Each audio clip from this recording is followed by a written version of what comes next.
And welcome to another segment of ATN Nation Live. I'm your host, Steve Lemonov. I have here today with me Tony Smith, one of our veteran pro staff members. I want everybody to give a nice warm round of applause for Tony. Tony, welcome to the program. Thanks, Steve. I hope you're well. Hope the family's well. It's been difficult times, and I know that you've been keeping busy working. You repair big rigs. Why don't you tell us a little bit about yourself? What you do and how you ended up being on ATN Pro staff. I work at Allen Truck Sales in Crawfordsville. I've been there about 8 years. 99% of our base is customer or farmers.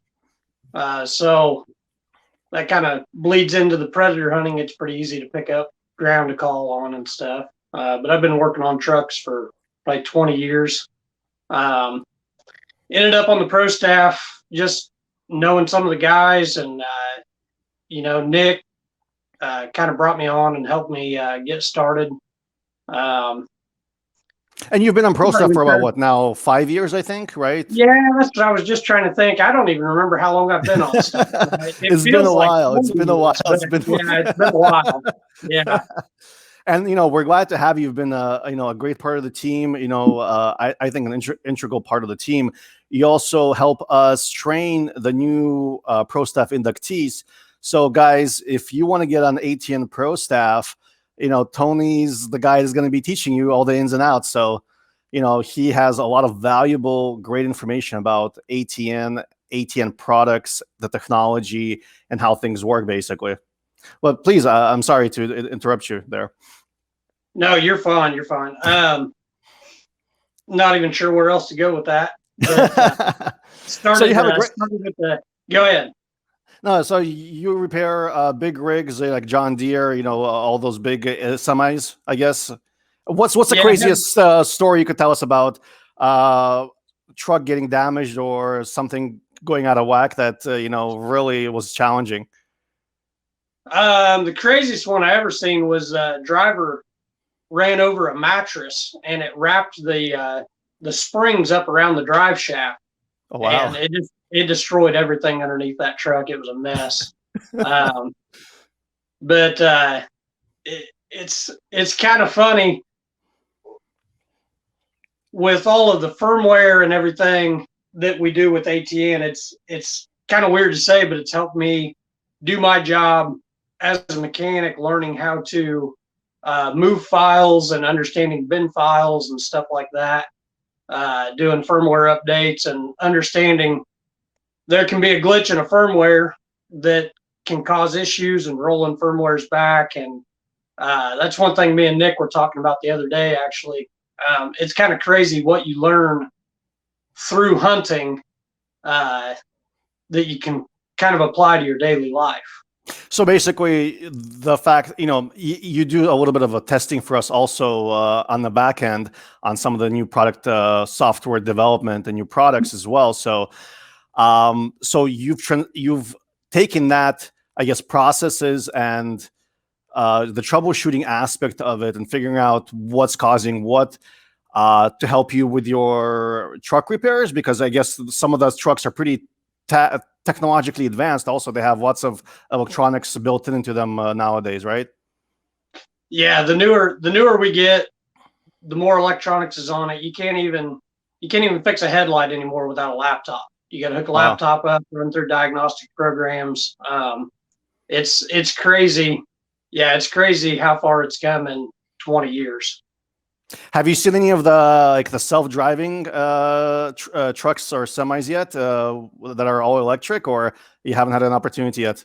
Because I know they've been kind of testing them and driving them around the country.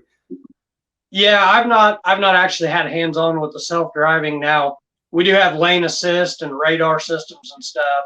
They've had them in place for quite a while, which is still pretty cool technology when you get to thinking about it. I mean, these trucks are running down the road and they know where they're at. So it's yeah, they have tracking and GPS because go ahead. Right. No, yeah, the trucks are, they have to be tracked because they have a lot of valuable things that they transport. Typically, they're consumer electronics or other perishable goods that need to be refrigerated. So yeah, it's very important for, I guess, the operators to know where the trucks are, if there's any delays or things of that nature.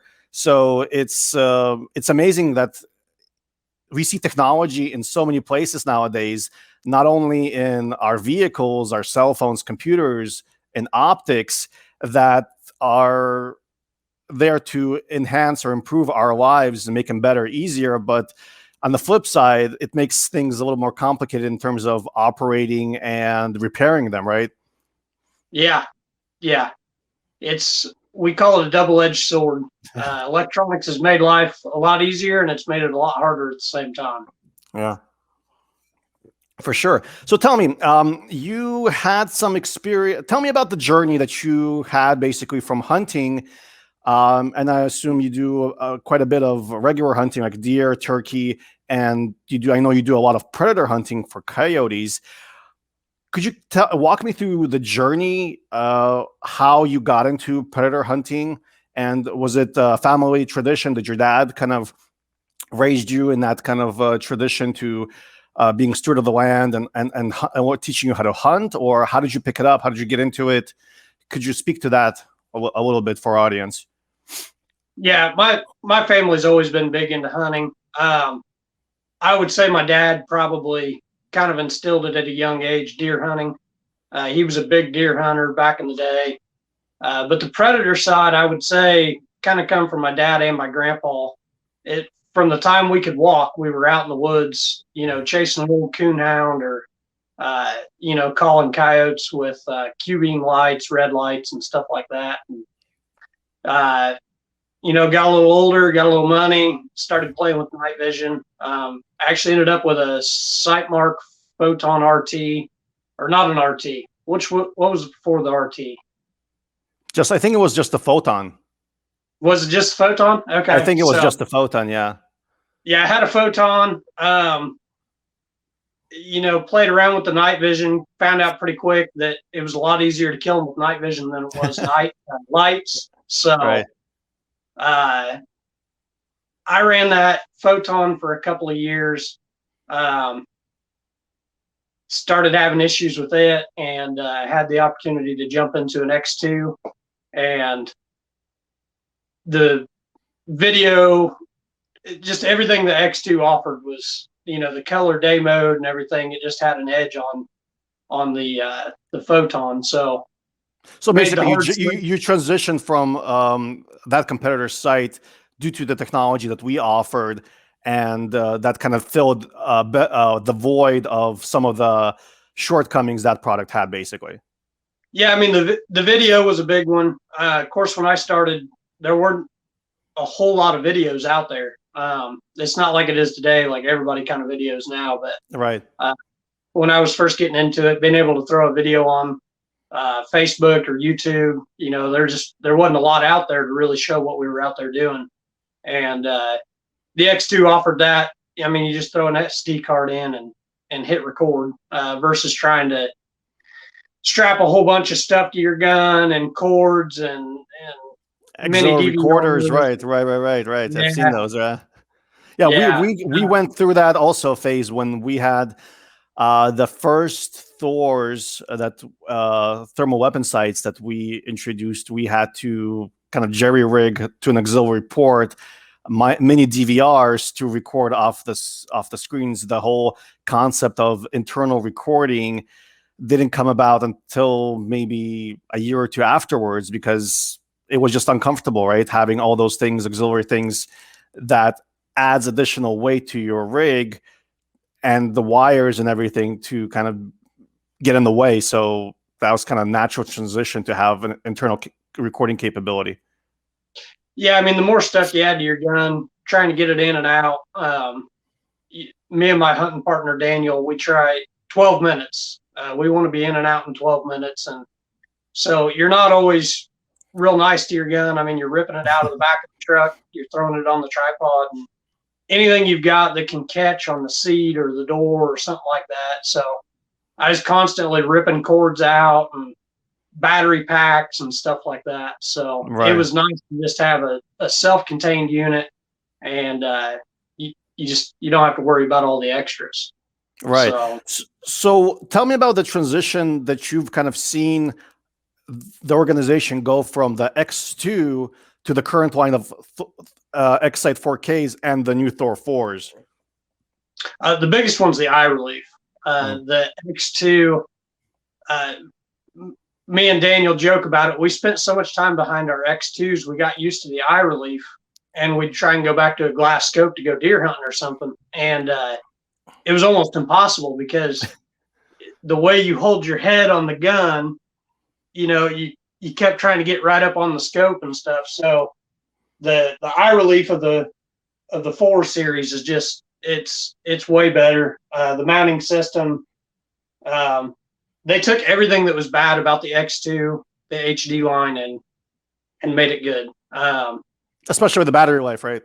Yeah, the battery life. Oh man, AA batteries. I should have bought stock in AA batteries. Duracell. Yeah. Yep. Energizer lithiums. I would, if my wife knew what I spent on Energizer lithiums, she would probably kill me. So we burnt through a lot of those back in the day. Right. You hunt tournaments here and there. Tell me about that experience and what it takes to really hunt a tournament. And you have an interesting story that has a kind of a life lesson kind of that we talked previously about it. Tell me about it. Yeah. Tournaments.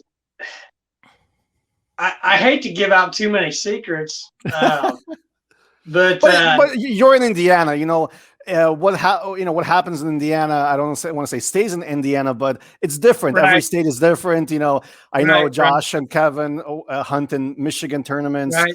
Guys hunt in like Louisiana and Texas. Texas has different tournaments, different environments, have different outcomes, I think. And even the Coyotes are different, right? From region to region, how smart they are. So I don't think you're going to be revealing any secrets per se. Well, you don't have to if you don't want to. I know every hunter has their own, the mindset that, I have to keep it under my belt because I don't want everybody to know the secret sauce, right? So tournament hunting and pleasure hunting, we hunt completely different. When we hunt a tournament, we're in and out in 10 minutes.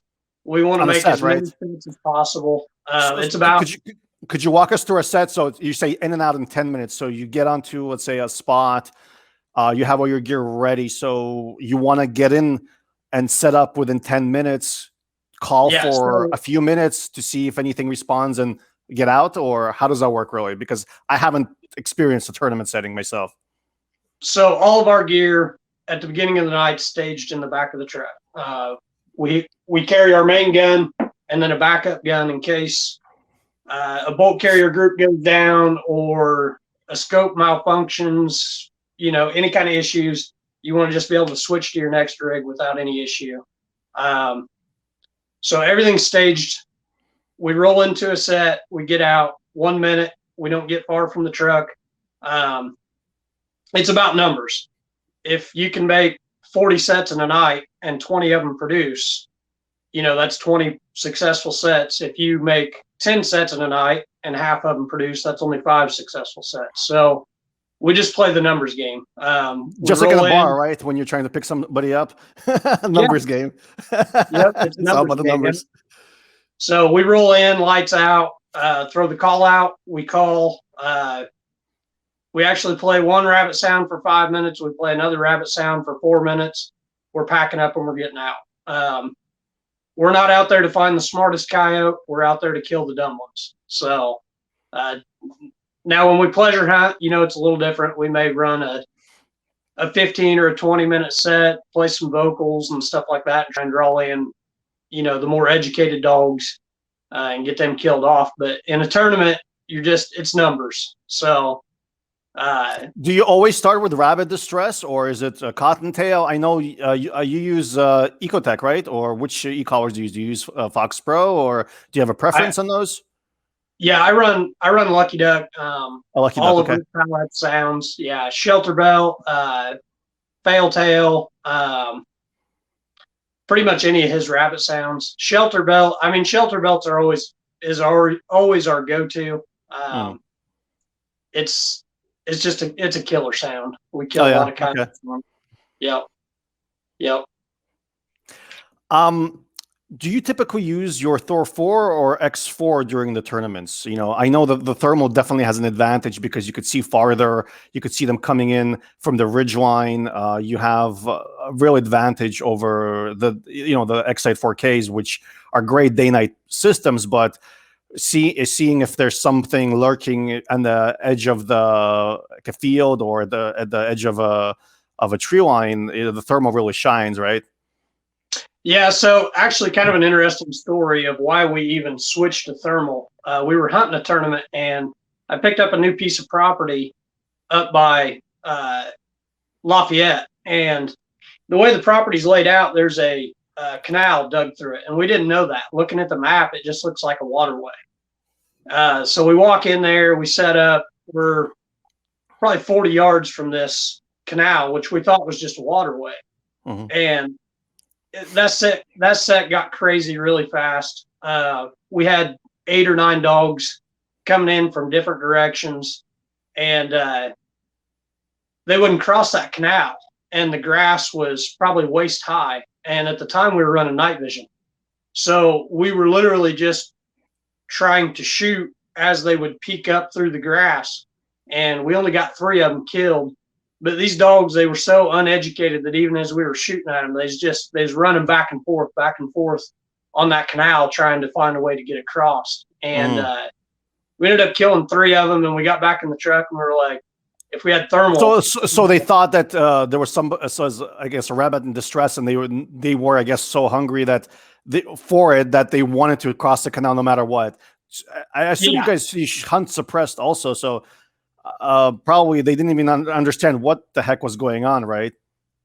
Actually, at the time, we weren't even running suppressed. We just really? We just went suppressed last year. Yep. So it's I don't know. It's crazy. There's times we've seen dogs at 300 yards. You step on a bean stubble and it snaps, and the dog turns and runs. And me and Daniel were hunting one night, and we called a 20-minute set, and it was unsuccessful. We're walking back to the truck. We heard some dogs 3 or 4 miles away. We were going to go set up on them. And he opened the door to his truck, and it lit up. It's a newer Ford. All the courtesy lights came on and everything. And this coyote comes out of the ditch barking at us.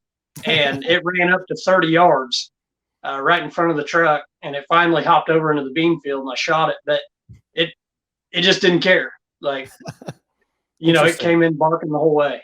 So wow. It's crazy. Sometimes they spook on anything, and sometimes they just don't care. They're just going to come.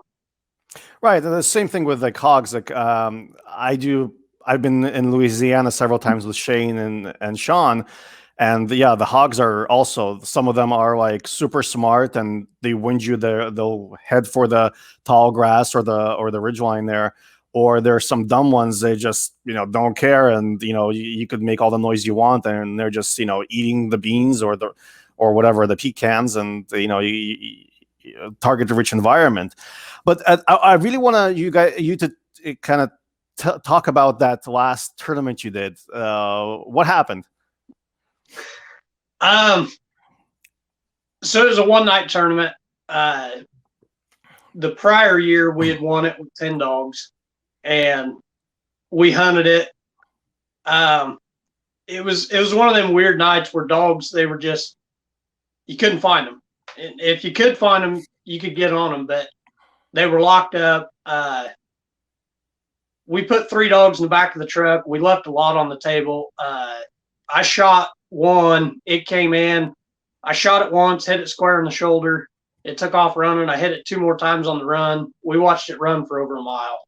Wow. It never did go down. And, as far as we could see it with the ThOR 4s, it just kept running. So at the end of the night, we kind of looked at each other and we're like, well, 3 dogs. I mean, there was a couple of good teams in it. We expected them to bring in, 5 to 10 dogs. So we went ahead and went home, went to bed, and 2 dogs ended up winning the tournament. So Wow. yeah, we had the win in the back of the truck and decided to go home and go to bed anyway. So We life learned lesson, a valuable folks. lesson. Life lesson. Always Yeah, go to check-in. You never know. You never know how many, because your bad luck, how many dogs come in is everybody's bad luck, because if you're hunting the same area, they could be experiencing the same exact thing you're experiencing, and the results may be similar. So don't give up if, you have what you have, and let the dice roll where it may, and always go to check-in. What the pot was like, 2 grand, I think, right? yeah, it was. I mean, it was pretty sizable. It was worth the 15-minute drive. That it wasn't even a far drive. It was 15-20 minute drive to check in. So Yeah. it was a hard life lesson learned. Absolutely. Now tell me, with the Thor fours, as you mentioned, you're using during your tournaments. What's really, I know you use the 640 models. What's the farthest you were able to pick up targets, and what's really the farthest, I think, shot you've made on the Coyote? It really just depends on the night, humidity. On a good thermal night, we can see a coyote coming from a mile out. And then there's some nights where they slip right in on you and you don't see them. But I mean, you can see them a long ways out. Daniel, my hunting partner, he runs a 4.5 by 18 384. I typically run 4 by 40. He can see them almost as far out as I can. So within 1,000 yards, we can, positively ID whether it's a coyote or not. Furthest shot, furthest confirmed kill, I actually looked it up earlier, it was 503 yards. Wow. So That's a long shot during the nighttime. it was a long shot. Yep. Did you use the ABL, or do you use the ABL during some of your hunts, or not really? Yeah. Honestly, I don't know that I can hunt thermal without it. There's some nights I can tell, about what they're at, but most nights I gotta have the ABL. So it's So ABL is key. It's a great accessory for your thermal scope or your day night Excite 4K, right? It's an absolute must. Yep. So the ballistics calculator, we actually set our ballistics calculator up a couple years ago and been running them. It takes all the guesswork out. So you just push a button and pull the trigger. Can you walk us through kind of the setup process?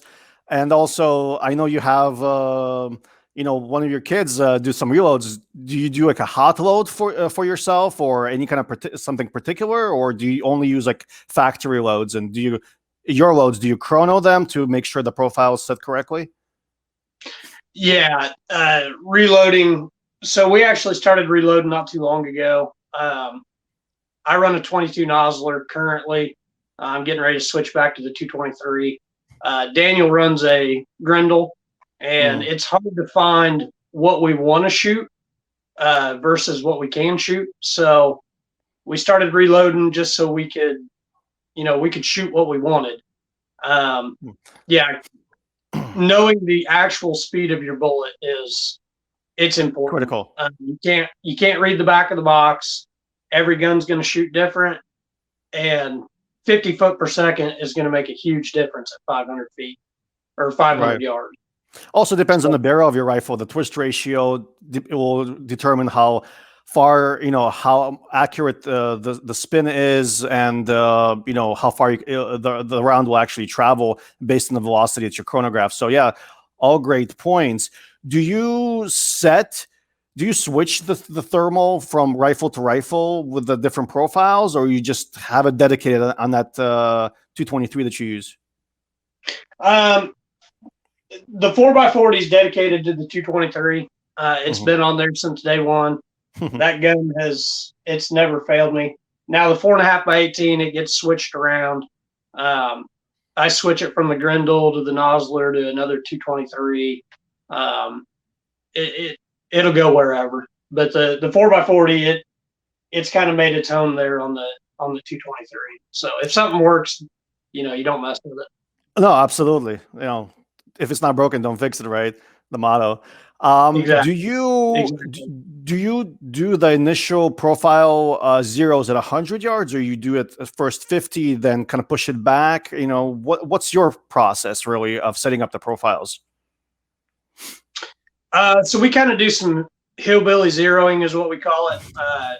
We throw it on the tripod, pull the bolt carrier group out, and we like to use grain bins because they're big. Pick a grain bin about a half mile and look through the bore of your scope and get it, or the bore of your rifle, Right. and then zero your thermal to it, and then we'll start at 50 yards and work our way out to whatever we want to zero. The Grendel we typically zero around 200. My Nozzler's 200. My 223 I zero at 100 yards. So okay. So the 503 yard shot that you did at night, that was due to using the ABL, right? It wasn't without it. I'm assuming because the range was pretty far. That was with the ABL and Ballistics calculator. Yeah. Yeah. Wow. That's awesome. And the image quality. So when you're looking at a target at 500 yards away, I'm assuming you're using the magnification, the zoom on the product. How's the image quality? Does it degrade significantly? Because I'm assuming you're magnifying probably past like 5 or 6x on a shot like that, right? Yeah, I'm one of those guys that's not. I'm not real big on magnification, so I'm not going to run it up to a 20 or 40, just because if you miss, I want to be able to follow up. And if you're running a 20x, it's kind of hard to see, kind of hard to get back on your target. Right. But with the 4x40, I can run up to 10x, and it's a marginal loss of image quality. And you're using the 640 by 480 sensor, right? Yep, 640. Yep. Have you used any of the other products? Because I know on your table you have a few of the binoxes, I think the thermal binoculars and all.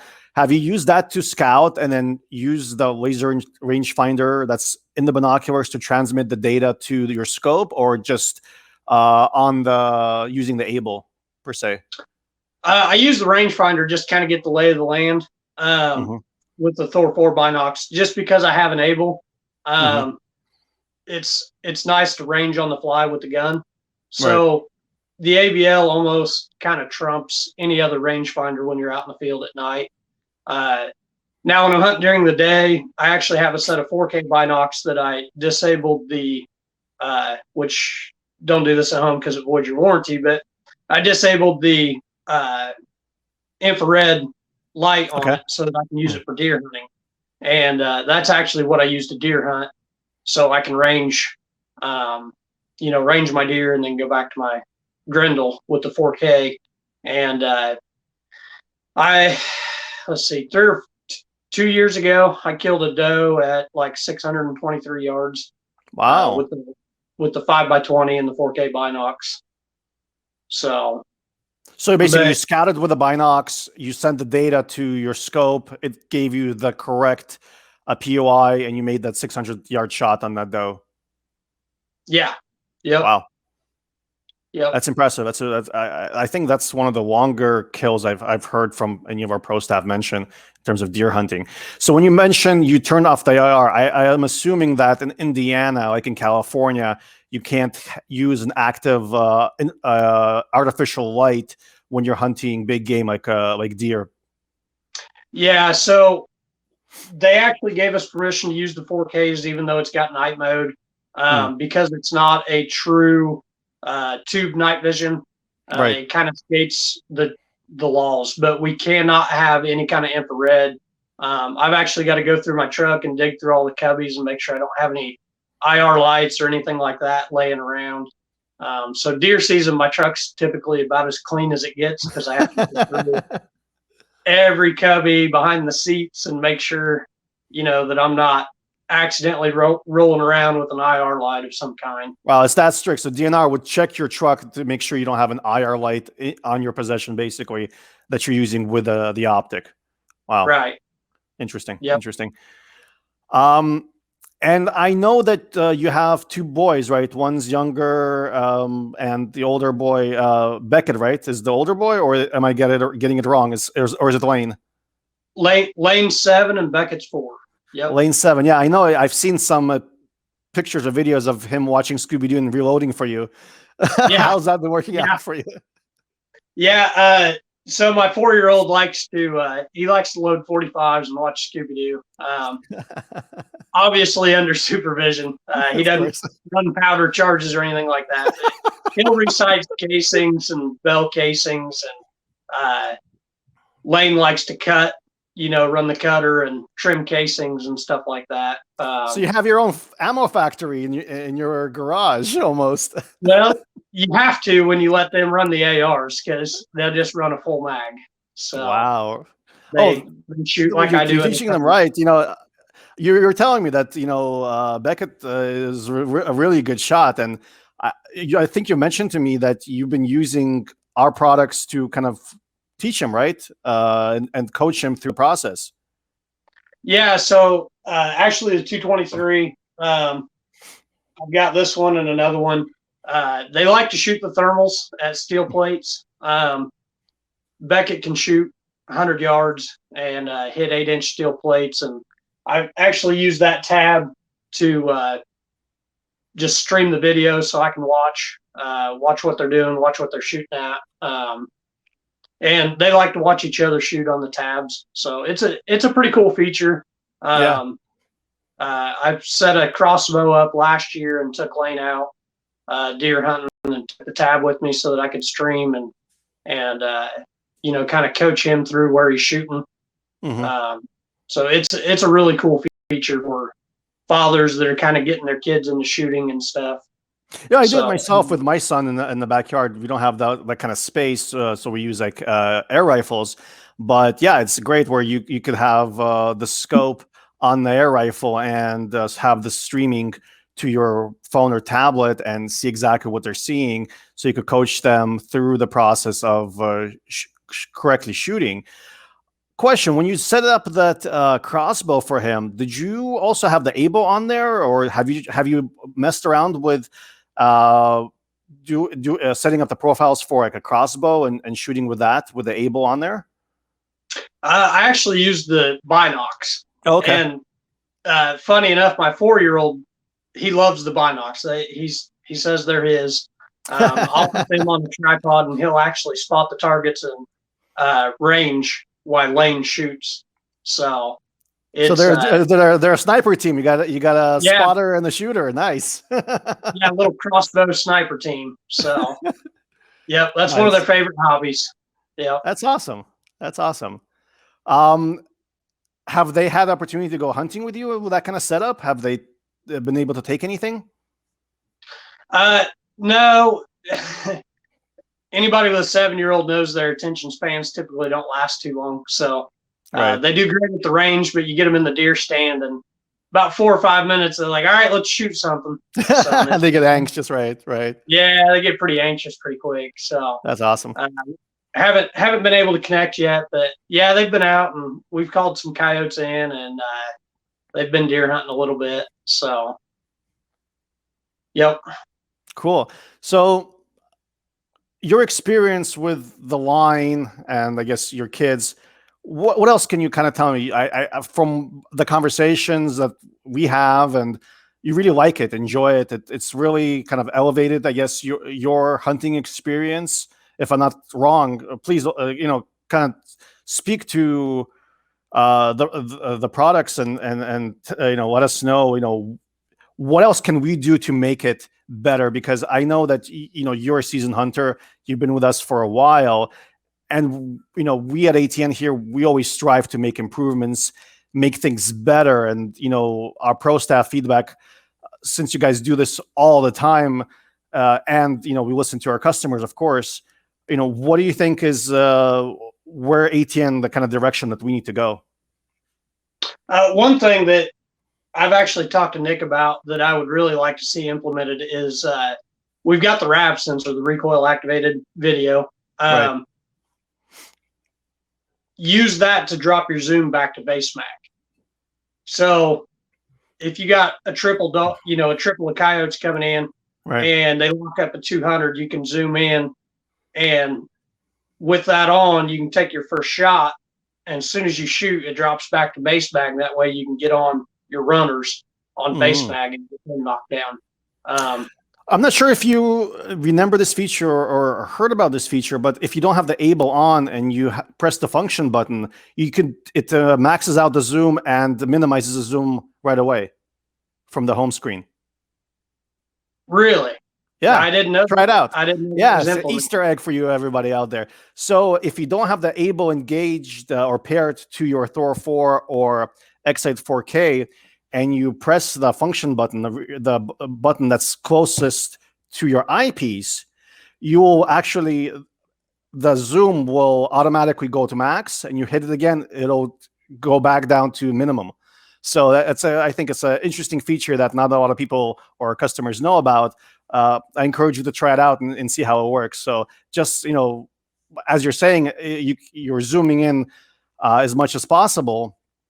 If you're doing that initial shot, I think maybe it's a little bit much. Maybe we need to consider maybe doing a half zoom, because if you're doing a full zoom, the image quality may be not as great as an optical, but you could definitely do that by pressing the function button, doing the max, and then hitting it again to do the min zoom on those runners. So we actually do have that.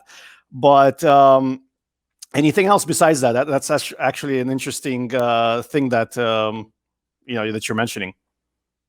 That's kind of the top one off the top of my head. Outside of that, I'm not sure how you improve the ThOR 4. Maybe lighten it up a little bit, but outside of that, the 30 millimeter mounting system was a big advance. Right. Yeah, I mean, nothing comes to the top of my head. I'm sure I can think of something if you give me enough time. But what do you think of the ThOR LTs, especially in the new 320s? Do you think it's I'm sure you had an opportunity to play with that system also, right? I know it doesn't have as many features. I actually have two of them. Right. Actually, that's an LTV. My other 320s on my 22. We use them all the time. We use them for coon hunting all the time. I used one last summer, coyote hunting, just to play around with it. The 320 actually has pretty amazing image quality for what the unit costs. They're small.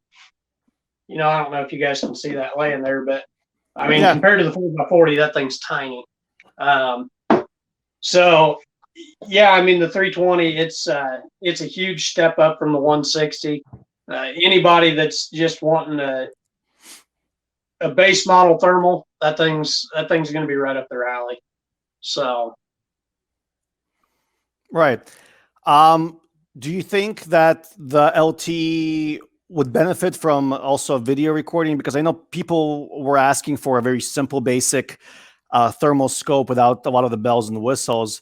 I personally feel like, if we had maybe the video record capability in there, it would make that such a much, more coveted product. But, it is a more basic, simpler device that, definitely fills that niche or void in the marketplace where people either don't want to kind of complicate their lives and, go through the learning curve of the ThOR 4.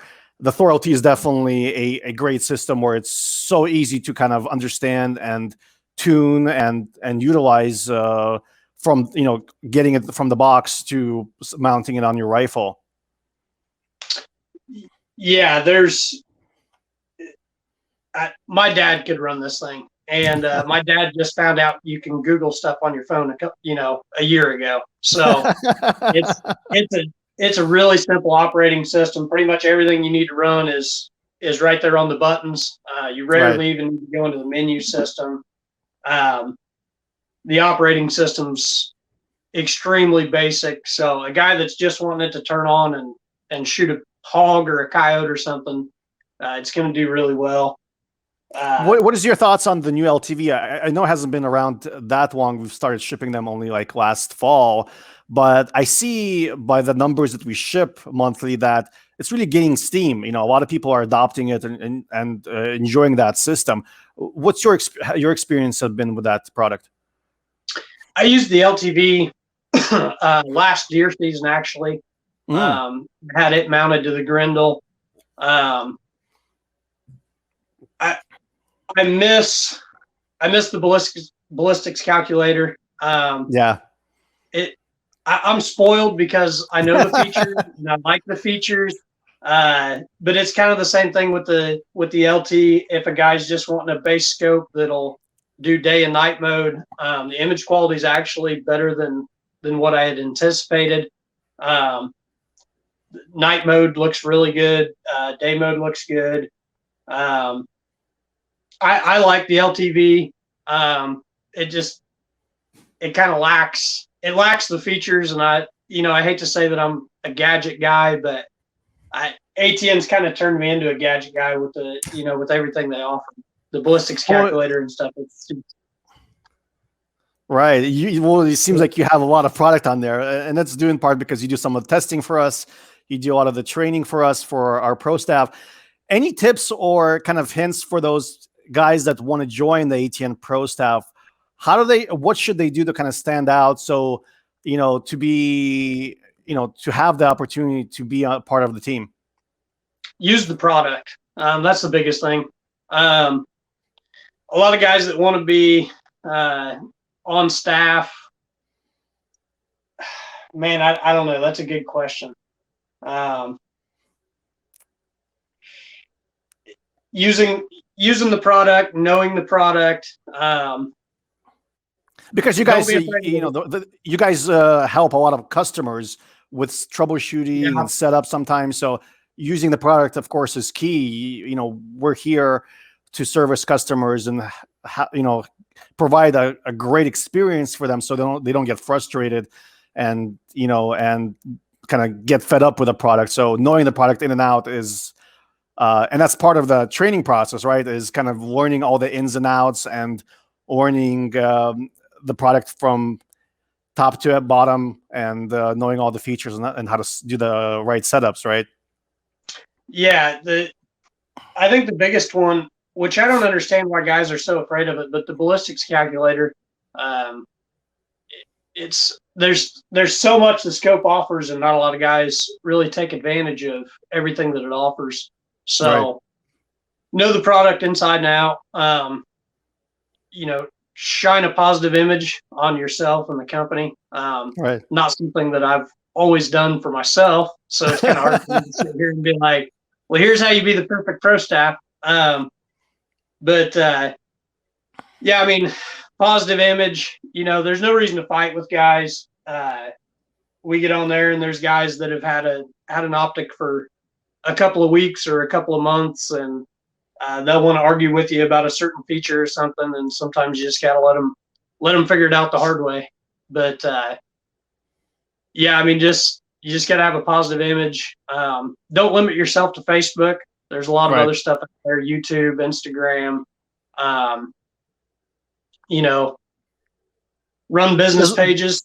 If you there's a lot of resources. We have a lot of how-to videos, and I know some of the pro staff have made some great how-to videos as well, and have walked customers through the process.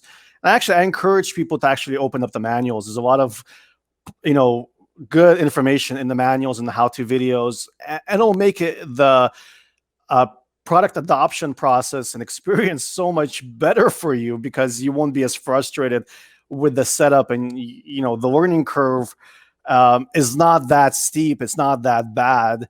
The product is, if a 7-year-old can use it with the ballistic calculator and the BIX technology, I'm sure the people that are spending the money can figure it out as well. Yeah, I mean, if my 4-year-old can figure it out, pretty much anybody can. If you can get on your phone and get on Facebook, it's only as complicated as you make it. Absolutely. So, take your time, get to know it. Terrific. Tony, I really appreciated you coming on with me on this segment. It was a great conversation. Hope everybody found it informative. Thank you, ATN Nation, for tuning in, and we'll see you next time. Thanks, Steve.